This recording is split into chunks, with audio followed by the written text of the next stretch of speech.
Jackson Stuker, it's a pleasure to have you here. The occasion of this call concerns the life and legacy of Karl Hess. We recently bumped into 5 videos of lectures that he gave in his last years of his life. Really might have been the last year, last couple of years. And in these course of these lectures, he gives a kind of overview of his own worldview. He's a hugely important figure in 20th century libertarianism, really, just a kind of a giant. I have some sense that he's not as well known as he might be. What's your sense of that, Jackson? Karl Hess definitely has faded into obscurity, and it's a very strange thing because he, of all people, especially in the late 60s, early 70s, was just a very public figure in libertarianism and left-wing politics and right-wing politics, which is rare. To give the uninitiated sort of an overview of who Karl Hess was, he started out in the 50s and 60s, kind of rose to prominence as a top advisor and a speechwriter for a lot of the big Republicans like Barry Goldwater. And when Goldwater lost the election for the presidency in '64, he kind of put himself into a political exile. And so Karl Hess reemerged years later, getting arrested at these student demonstrations that were typical of the 70s. He was involved with the Black Panthers. He was a welder, a tax resistor, and this was kind of a shock to the system. So, in a lot of ways, you can describe him as one of the last great American radicals, in that he had this prominence, and then he sort of vanished and came back very radical. You know, I know that in later years he dabbled in the LP, but he was sort of the ultimate anti-political figure. In fact, he seemed to have learned the lesson about politics much earlier than everybody else. He wrote an article, a very famous article. What year was it? 1968 or something, called "The End of Politics." Yeah. And that was published in Playboy, to give you an idea. It wasn't just the Libertarian Forum, which he did edit in the 60s and 70s, but this was Playboy. This was something that people read. He wrote for Ramparts, sort of the big countercultural magazine. And it's kind of, I don't think you see that much anymore. You don't see these big libertarian figures in this much of a spotlight. He was very much a sort of an icon or a figure of the counterculture, just as much as he was libertarians, too. He was very much a man of his time, and a man ahead of his time. Yeah, I've had the sense of that. He was thinking about things that are only being sort of explored now by younger libertarian activists and thinkers about actually applications of liberty in your own life, giving up on the political system and turning towards making freedom a value that, through your own choices, your own decisions. That's something Karl Hess was doing very, very early on. Do you have any sense of how his life with Goldwater sort of affected his outlook? What was it that turned him away from politics and I guess you could say right-wing ideology? I'm not sure that he was ever really a right-wing right-wing view or not. It's funny that you say that, because it's tough to characterize him as right or left. You know, he definitely belongs just as much to the old right as he does to what you'd call the new left. Certainly, people today, the people who still are claimants to him, are both, you know, considered left and right. You have the Mises Institute certainly admires him, and you have Center for a Stateless Society. Both organizations very anti-state, but different rhetoric, different ethos. But as to what turned him away from politics, that's very interesting, because this is somebody who was close to presidents. This was somebody who was close to some of the top Republicans in the nation. So I think one of the things is when he went into this sort of political exile after Goldwater's loss, is he welded and he talked to you know, your average everyday laborer. And another thing, I think, a quote that stuck out to me, or a sort of an anecdote that he told, is sometime after trying to return to politics in the late 60s, talking with Goldwater about a proposal about abolishing the draft, I believe. Goldwater, who he had admired and respected throughout his life, you know, for sort of having these true libertarian principles, despite the fact that he was a politician. I believe Goldwater said, well, we'd have to defer to President Nixon, and that was sort of the last straw for him. I think that's what pushed him over the edge into this anti-political sort of mindset. How close were he and Murray Rothbard? I think Murray Rothbard has a lot to do with his political transformation too. I think that he read anarchist literature at the sort of the behest of Rothbard, and I think the two collaborated a lot. You certainly see a lot of similarities in their ideology and even in their rhetoric. Very much, especially Rothbard's '70s period. You know, Rothbard wrote for the New Left a little bit too, so he had a bit more of this radical sort of, I suppose you'd say, radical ethos. He spoke much more to a broad left-wing audience than he did to sort of the LP audience you saw in the '80s and the '90s. Yeah, and sometimes I've read some aspects of Libertarian Forum, and there are articles in there that seem like they could appear in, you know, sort of far left-wing publications in a way. That's not the right way to characterize it, but as you say, it's just kind of a liberationist, you know, sort of sweeping, revolutionary, radical approach towards virtually every issue. In fact, wasn't Karl Hess way ahead on the anti-cop, you know, sort of aspect of libertarianism that's only really relatively recently been rediscovered? I know he definitely would have been a lot more what you'd call resistant to that. He definitely was being arrested earlier than other libertarians were, certainly. And he was a tax resistor, too, so he had to deal with these bureaucrats from the IRS on a regular basis, and they said, you can't have any money anymore. He had a 100% lien on him at one point. I think from about 1968 until the time of his death, he was not legally allowed to hold money. As far as his dealings with cops, I'm not entirely certain, but I can tell you that he couldn't have been a fan.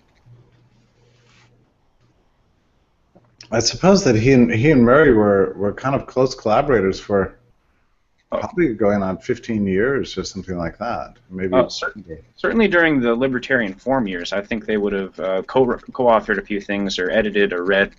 But I think those two influenced each other in a very unique way, in that they both learned from each other, and they both learned from their time on the left and right. There's actually a lot of parallel to that, because Rothbard started out on the old right isolationist sort of, I guess, that grouping, whereas that's where Hess rose to prominence and rose to power, or power in the sense that he was advising these people, and both ended up collaborating with people on the New Left in the late '60s with the student radical movements. Certainly, Hess got a little bit more involved with these radicals in that he was he considered himself the white member of the Black Panther Party. He was a member of the Industrial Workers of the World and Students for a Democratic Society, but at the same time, he was writing with Rothbard and Leonard Liggio, and he was writing for the New Libertarian Forum. So he of all people kind of represents this link between left libertarianism and right libertarianism, sort of the sense that it's a union of anti-statism. And he was a kind of a practicing agorist too, wasn't he? Didn't he write a couple of books on, like, I remember his book Capitalism for Kids, which I never read. Have you looked through that book? I actually haven't seen that, but he specifically wrote that for 10-year-olds. Yeah, he was definitely an agorist, though, before I think Konkin ever coined the term, agorism. One book in particular that sticks out is Community Technology. Hess was this proponent of what you'd call appropriate technology, these environmental small-scale energy schemes. And one of the big things he did with this was there was a neighborhood in Washington, D.C., Adams Morgan. He had grown up in D.C. in the area, and he decided that he would want them to be more autonomous. So he tried these experiments with sort of solar power, wind energy, to let them be more independent of these large state collaborating energy cooperatives. And the results of this experiment are sort of documented in Community Technology. And I think that's important for libertarians to read. It's not just theorizing, this is the principle by which we live. This is how they were living it at the time. This is how he lived his life and how he attempted to incorporate a libertarian lifestyle, an environmental lifestyle, and certainly a healthy lifestyle in many ways. Have you looked through the lectures that we're uploading? I've had the pleasure to watch them all. They're fantastic. I can't recommend them highly enough. Certainly, you see a very clear picture of Hess the man, Hess the thinker, and Hess the way he lived. He seems like a very warm and generous, sort of loving spirit in some ways. It's like he thinks that all the principles of liberty really come down to being a good friend and a good neighbor. I heard him say that a number of times. I think that's a quote attributed to him. It really shines through, his sense of humor, his sense of humanity, of dignity, of compassion. That's something that stood out to me when I first read and heard about Hess, is that his libertarianism was not this logical, well, not necessarily entirely this logical or economic efficiency type libertarianism. It was very humanistic, very compassionate, and very much based on, values of love and understanding. And that's appealing. That's refreshing a lot of times, because as much as we need these logical, we need them, we do, and economic or very rational libertarians, we need that other side. We need that humanistic, that friendly face of liberty, the one that says we're going to live together as a community. I'm so glad that we've recovered these videotapes, because it is a little strange when you suddenly run into somebody like Karl Hess and realize just what an epic figure he is, and then you realize how rarely we think about him. I just wonder if maybe the cause of what you called his sort of strange obscurity these days is that he just hasn't had champions, really. He hasn't been an institution to kind of go out and spread his work. The love of Hess is sort of decentralized. The problem with that is that sometimes names can get lost, and we probably need a Hess Institute and somebody to really pick up his works, of which there are a number, right? And we've got probably 5 or 6 or 7 or 8 books and a ton of lectures and countless articles too. So there's a real literary legacy here too. It's a shame too, yeah. Like you say, most of these books are out of print. I mean, you can find these back copies on Amazon or Barnes and Noble, but you're not going to find any new copies of these. And it is sad. And I don't have a great answer as to why he's just vanished like this. Why nobody picked him up, because this was a guy who was famous. I mean, he was in an Oscar-winning documentary in the 80s. He was certainly featured in a number of other films. He was an interest piece for newspapers at the time, because they had seen Barry Goldwater's Speechwriter become, this radical, long-bearded, long-haired hippie. That was shocking to people at the time. Yeah, well, maybe somebody will watch these lectures, and sometimes it starts with just somebody's PhD dissertation, dedicated to him, and then a few activists picking up the cause. So, the time could come. I'd love to see his books put out in the EPUB format. I suspect there might be some intellectual property issues there. I can't say that for sure, but a lot of times this is what happens. All of his works were published after copyright is automatically applied to books, and then he would have died. He probably named some literary executor, and there might be some confusion about that. It's the only explanation I can come up with.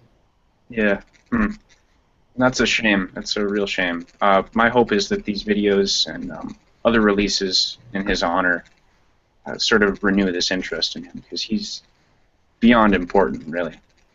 Thank you so much for doing the research you did. You've written a fairly large article on it. I really enjoyed it. I guess you're going to post that about the same time we post the videos. So maybe other people will have stuff better than mine, people who knew him better than I, and hopefully everyone reads that and sees that.